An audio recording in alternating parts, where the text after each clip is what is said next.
Ouais, comme vous le savez peut-être, je suis vendu au concept du cirage de la chaîne. Plusieurs le font pour la performance, mais personnellement, ça c'est simplement un bonus. Parce que ce que j'aime encore plus, c'est la propreté inégalée, la longévité d'application et vraiment la durée de vie qui va être vraiment améliorée au niveau de toutes les composants de la transmission comme la chaîne. Mais une grande majorité sont encore repoussés parce qu'ils perçoivent être un travail ardu et long et compliqué à faire le traitement.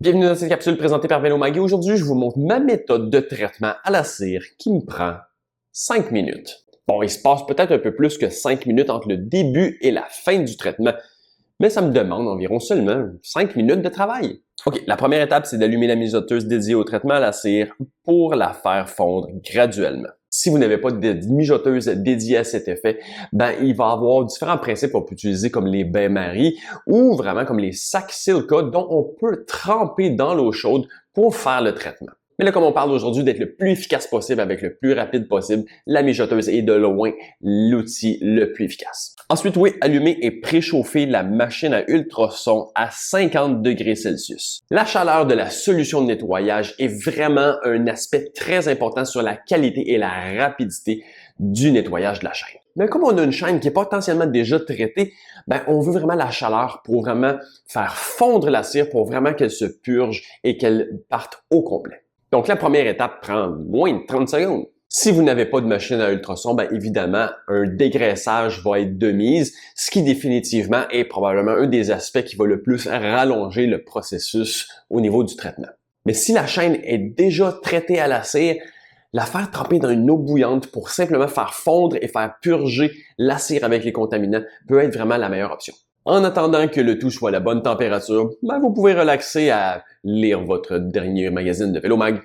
Quand le bain à ultrasons est à la bonne température, vous pouvez maintenant passer à la deuxième étape qui est de retirer la chaîne du vélo pour la baigner dans le bain et partir un cycle de nettoyage. Normalement, un cycle de 5 à 10 minutes suffit. Donc, pendant que la machine nettoie votre chaîne à votre place, vous avez accumulé jusqu'à présent environ 1 minute de travail.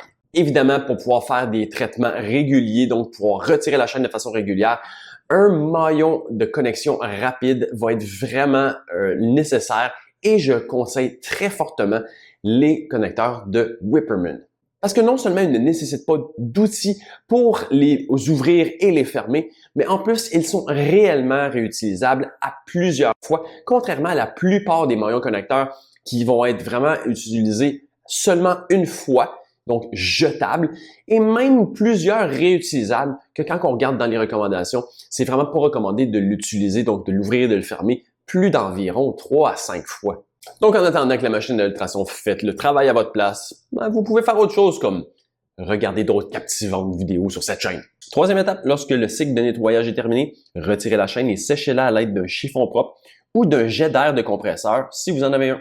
Et une fois bien séché, enfilez un fil ou une tige métallique ou autre à travers les maillons pour fileter la chaîne dans un ensemble facile à manipuler et accrocher pour le séchage. On peut alors baigner la chaîne dans la cire en état liquide. On est rendu à un total d'environ 3 minutes de travail. Après quelques minutes de trempage, on peut bien agiter le tout et s'assurer que la cire est bien pénétrée partout dans la chaîne. On peut essayer d'observer que si on agite la chaîne à l'intérieur, dans le fond de la cire liquide, qu'il n'y ait pas de bulle qui continue à s'échapper de la chaîne. On va par la suite la retirer et l'accrocher pour laisser la cire refroidir et durcir. Une autre minute de travail passée, on est rendu à environ 4. En attendant que la cire durcisse, vous pouvez rapidement vous abonner à cette chaîne si ce n'est pas déjà fait.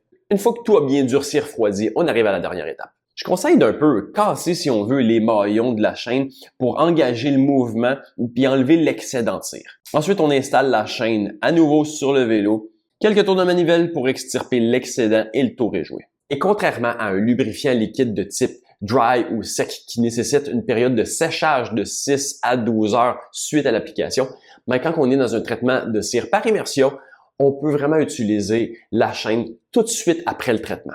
Donc, vous pouvez maintenant aller rouler. Avez-vous déjà été tenté par la cire par immersion ou êtes-vous déjà un converti? N'hésitez pas à poser vos questions dans les commentaires de cette vidéo et je vous dis à la prochaine.